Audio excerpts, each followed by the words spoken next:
আসসালামু আলাইকুম, স্বাগত জানাচ্ছি আরটিভির সন্ধ্যা সংবাদে।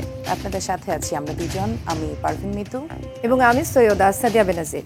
নারীদের নিরাপত্তা নিশ্চিতে পুলিশকে সব ধরনের ব্যবস্থা নেওয়ার নির্দেশ দিয়েছেন প্রধান উপদেষ্টা ডক্টর মোহাম্মদ ইউনূস। তিনি বলেন, আইন শৃঙ্খলা পরিস্থিতি স্বাভাবিক না থাকলে দেশ গড়ার কোনো পরিকল্পনা কাজে আসবে না। সকালে ঊর্ধ্বতন পুলিশ কর্মকর্তাদের সঙ্গে জরুরি বৈঠকে এসব কথা বলেন তিনি।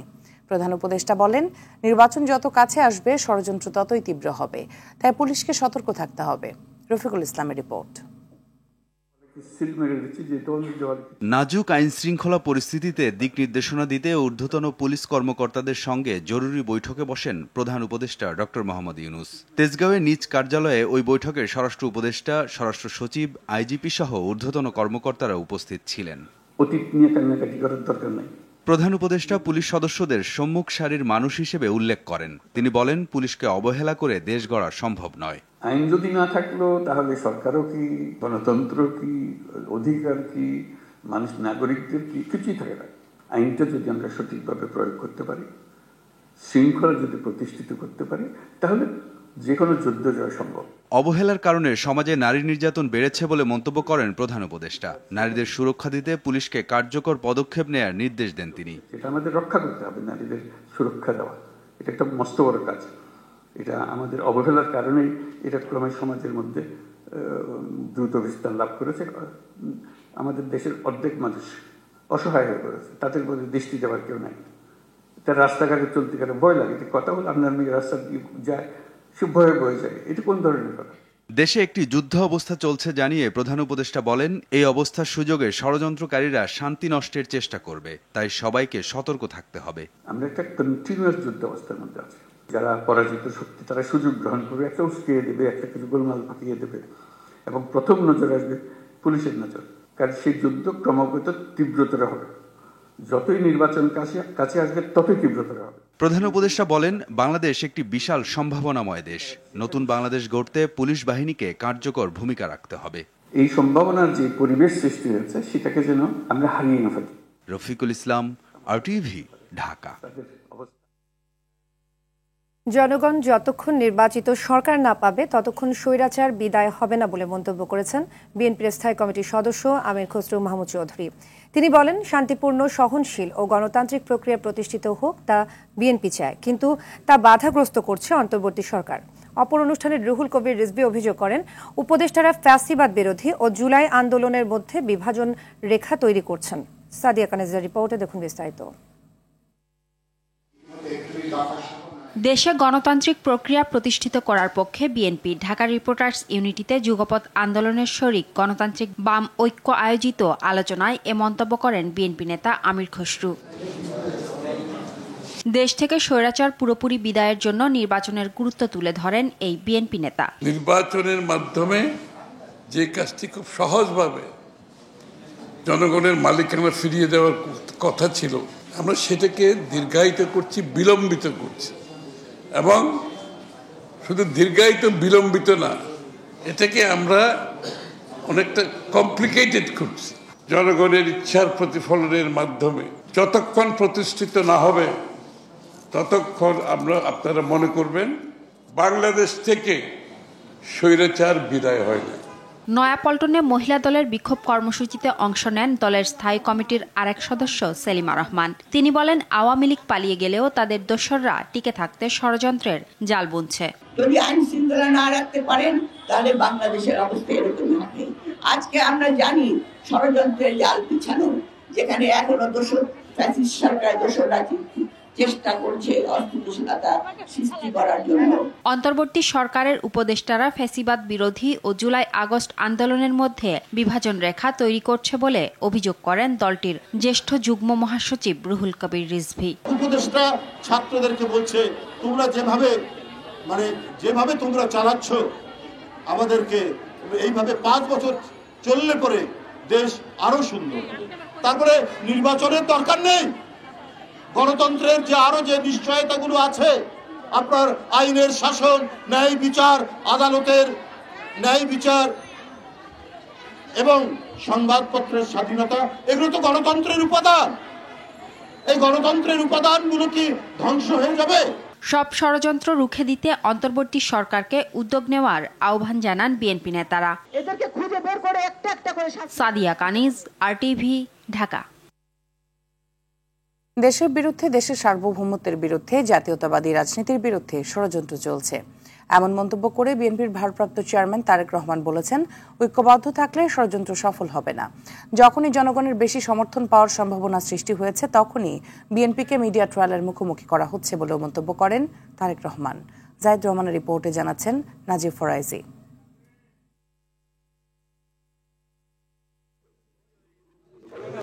জবাবদিহিতার সরকার নেই, জবাবদিহিতার সরকার থাকলে জনগণের জন্য ভালো কিছু করতে পারে বলেও মন্তব্য করেন তারেক রহমান।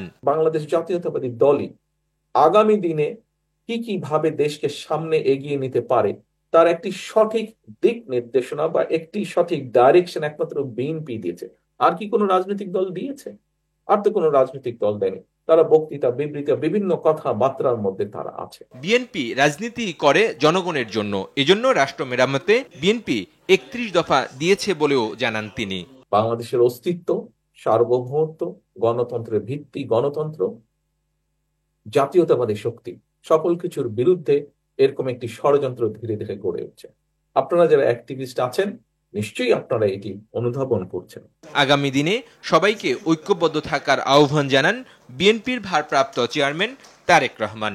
আজকে থেকে 2.5 বছর আগে আমাদের ইন্টেনশন ভালো বলে আমরা 2.5 বছর আগেই আমরা রাষ্ট্র মেরামতের পরিকল্পনা দিয়েছি। রাষ্ট্র কিভাবে মেরামত করব প্রত্যেকটি সেক্টরে। নাজিব ফরাইজি, RTV, ঢাকা। এখন পর্যন্ত সংস্কার বিষয়ে 13টি রাজনৈতিক দলের মতামত জানতে পেরেছে ঐকমত্য কমিশন।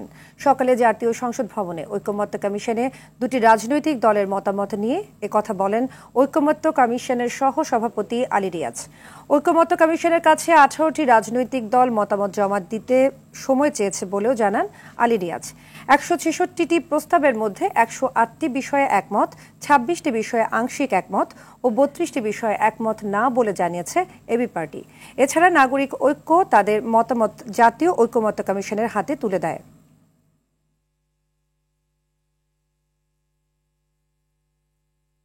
অনেকগুলো বিষয়ে একমত, আমরা কাউন্ট করি নাই, কারণ এত বড় কোয়েশ্চেন নিয়ে এখানে সবগুলো যে সব কিছু প্লাস একটা যদি আমরা একমত হইও ওটার সাথে সাব কোয়েশ্চনসগুলো আছে, দ্বিকক্ষ বিশিষ্ট ধরনের একটা পার্লামেন্টের বিষয় আছে, আমরা এটার সাথে একমত হই নাই। যেটা 166টা প্রস্তাব, তার মধ্যে আমরা একমত পোষণ করেছি 108টাতে, আর 32টাতে আমরা একমত হই নাই, আমরা দ্বিমত পোষণ করেছি, আর 26টাতে আমরা আংশিকভাবে একমত হয়েছি।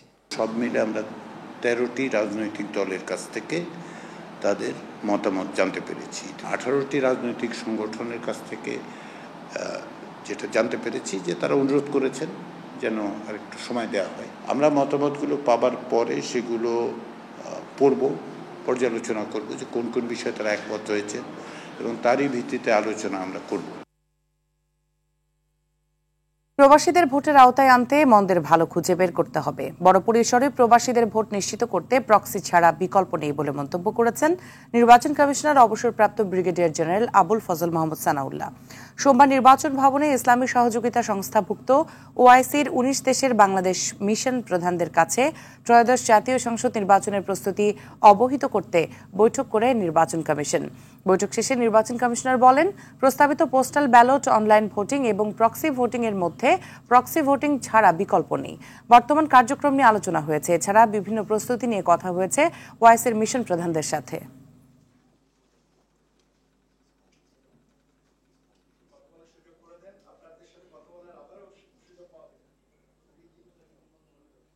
আমাদের এখন মন্দের ভালো খুঁজে বের করতে হবে। আমরা যদি সত্যিকার অর্থে আমাদের প্রবাসীদেরকে ভোট দেওয়ার সুযোগ দিতে চাই তাহলে কোনো না কোনো একটা অপশন বা সব অপশনের কম্বিনেশন আমাদেরকে নিতে হবে। আর বড় স্কেলে যদি আগামী নির্বাচনে যদি আমরা প্রবাসীদেরকে ভোট দেওয়াতে চাই তাহলে প্রক্সি ছাড়া আর বিকল্প খুব একটা আছে বলে মনে হচ্ছে না। নারী ও শিশু নির্যাতন দমন আইন সংশোধনে নীতিগত সিদ্ধান্ত নিয়েছে উপদেষ্টা পরিষদ। আগামী বৃহস্পতিবার চূড়ান্ত অনুমোদন দেয়া হবে বলে জানিয়েছেন আইন উপদেষ্টা আসিফ নজরুল। এতে শিশু ধর্ষণ মামলা বিশেষ ট্রাইব্যুনাল এবং নারী শিশু ধর্ষণ ও বলাৎকারের জন্য থাকছে মৃত্যুদণ্ড সহ বিভিন্ন মেয়াদে কঠোর শাস্তি। এছাড়া রাজশাহী ও চট্টগ্রামে আরও 2টি ডিএনএ ল্যাব তৈরি করা হবে বলে জানিয়েছেন পরিবেশ উপদেষ্টা সৈয়দা রেজবানা হাসান। বিস্তারিত জানাচ্ছেন নাজিব ফরাইজি। মাগুরার 8 বছরের ছোট্ট শিশু আসিয়ার ধর্ষণ ও মৃত্যু গোটা দেশের মানুষের বিবেককে নাড়িয়ে দিয়ে গেছে। ঘৃণিত ও শাস্তিযোগ্য অপরাধ হওয়ার পরও ধর্ষণের মতো নিকৃষ্ট অপরাধ দমনে ব্যর্থ দেশের বিদ্যমান আইন। আইনের ফাঁকফোকর ও পেশিশক্তির কারণে ধর্ষকের বিচার দৃষ্টান্তমূলক হচ্ছে না। তাই সুবিচার প্রতিষ্ঠায় নারী ও শিশু দমন নির্যাতন আইন সংশোধনের প্রস্তাব অনুমোদন করেছে উপদেষ্টা পরিষদ। প্রধান উপদেষ্টা ডক্টর মোহাম্মদ ইউনূসের সভাপতিত্বে উপদেষ্টা পরিষদের বৈঠকে এই প্রস্তাব অনুমোদন করা হয়। বৃহস্পতিবার দিন এটা চূড়ান্ত অনুমোদন হয়ে যাবে আমরা আশা করছি। এরপর আপনারা খুব দ্রুত গেজেট নোটিফিকেশন হয়ে যাবে। ব্রিফিংয়ে আইন উপদেষ্টা জানান, ধর্ষণের বিচার ও তদন্ত সময় কমানো হয়েছে। ডিএনএ রিপোর্ট ছাড়াও মেডিকেল রিপোর্ট ও পারিপার্শ্বিক প্রমাণের ভিত্তিতে করা যাবে বিচার। শিশু ধর্ষণের মামলার বিচার করার জন্য বিশেষ ট্রাইব্যুনাল স্থাপনের বিধান রাখা হয়েছে। প্রতারণামূলকভাবে হোক বা বিয়ের প্রলোভন নিয়ে হোক, সম্মতিক্রমে যেই ধর্ষণের ঘটনাগুলোর বিচার সেটা একটা আলাদা অপরাধ। সম্মতি ব্যতিরেকে মাগুরার ক্ষেত্রে, বরগুনার ক্ষেত্রে যেই ঘটনাগুলো ঘটেছে সেই ধর্ষণের ঘটনাগুলার আলাদা একটা অপরাধ হিসাবে এখানে আইডেন্টিফাইড হয়েছে। বলাৎকারকে এর মধ্যে ইনক্লুড করা হয়েছে। তবে আসিয়া ধর্ষণ ও হত্যার বিচার চলবে নিজস্ব গতিতে। ডিএনএ রিপোর্ট পাওয়া যাবে 2-3 দিনের মধ্যে। তদন্ত কার্য সমাপ্তির পথে কয়েকদিনের মধ্যে এই মামলার বিচার শুরু হয়ে যাবে এবং খুব দ্রুত নিষ্পত্তি হয়ে যাবে, যেহেতু অকাট্য অনেক প্রমাণ রয়েছে। পরিবেশ উপদেষ্টা জানান, ধর্ষণের বিচার বিলম্ব হওয়ার কারণ পর্যাপ্ত পরিমাণে ডিএনএ ল্যাব না থাকা। এই ধর্ষণের বিচারের ক্ষেত্রে বিলম্ব হওয়ার একটা বড় কারণ হচ্ছে পর্যাপ্ত পরিমাণ ডিএনএ ল্যাব না থাকা। এই মুহূর্তে একটি মাত্র আছে। আজকে সিদ্ধান্ত হয়েছে যে আমরা চট্টগ্রামে এবং রাজশাহীতে ডিএনএ ল্যাব স্থাপন করব। খসড়া অনুমোদন পাওয়া নারী ও শিশু নির্যাতন দমন আইনটির ওপর দেয়া মতামতগুলো কাল পরশু যাচাই বাছাই করা হবে। নাজিব ফরাইজি, RTV, ঢাকা। ঈদ উল ফিতর উপলক্ষে আজ বিক্রি হয়েছে 27 মার্চের আন্তনগর ট্রেনের টিকিট। সকাল 8টায় চতুর্থ দিনের মতো অগ্রিম টিকিট বিক্রি শুরু হয়। আধ ঘন্টার মধ্যে 1,50,00,000 মানুষ টিকিট কাটার চেষ্টা করেছে। আবারও ঈদের টিকিটের শতভাগ অনলাইনে বিক্রি হচ্ছে। গত 14 মার্চ থেকে আন্তনগর ট্রেনের অগ্রিম টিকিট বিক্রি শুরু করে বাংলাদেশ রেলওয়ে। একই সময় থেকে ঈদ যাত্রার বাসের অগ্রিম টিকিট বিক্রিও শুরু হয়েছে।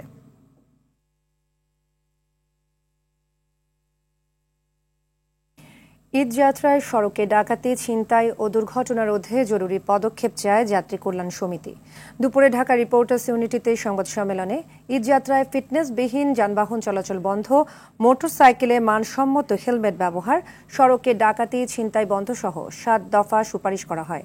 এ সময় বিআরটিএ ও হাইওয়ে পুলিশ প্রতিনিধিরা তাদের পদক্ষেপের কথা তুলে ধরেন। কালোবাজারি যাতে রোধ হয় তার জন্য 5টির বেশি করে টিকিট অগ্রিম বিক্রি করব না, এবং আমরা লক্ষ্য করব যে কেউ অধিক সংখ্যক টিকিট নিয়ে বেশি দামে আবার বিক্রি করে কিনা। যে লক্কর গাড়ি, এটা আমরা বিআরটিএকে এবং অন্যান্য পরিবহন মালিকদেরকে বলেছি যে এটা যেন উঠছে, তারা ডিস্ট্রিক্ট পর্যায়ে তাদের কমিটি আছে, সেখান থেকে যেন তারা এটা হাইওয়েতে উঠতে না দেয়। কোনোভাবেই অতিরিক্ত ভাড়া নেওয়াটা আমরা কনসিডার করব না, এবং আপনাদের সহযোগিতা আমরা কামনা করছি। আশা করছি এবার অতিরিক্ত ভাড়ার অভিযোগটা কমে আসবে ইনশাল্লাহ।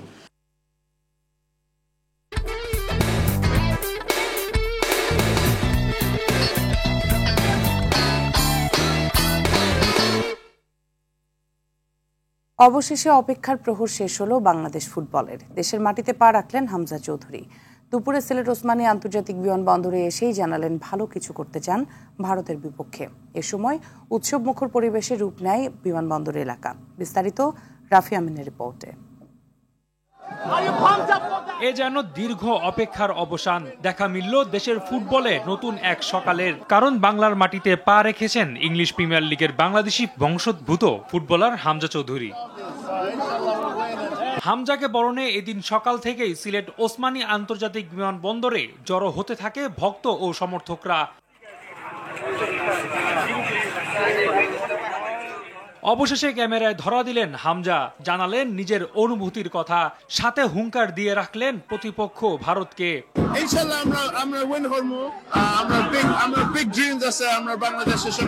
এরপর নিজের গ্রামের বাড়ি হবিগঞ্জের স্নানঘাটে, যেখানে তোরণ, ফেস্টুন ও ব্যানার পোস্টারে ছেয়ে গেছে পুরো গ্রাম।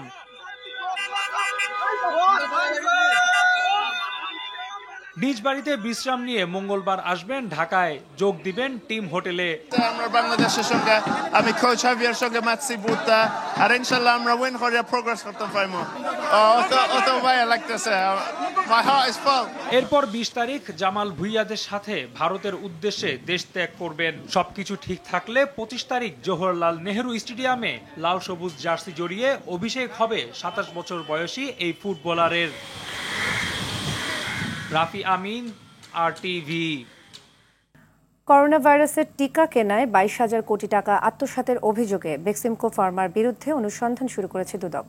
কোভিড-19 মোকাবেলায় সরকারের নেয়া টিকা কার্যক্রমে অর্থ ব্যয়ে স্বচ্ছতার ঘাটতি নিয়ে 2022 সালে একটি প্রতিবেদন প্রকাশ করে টিআইবি।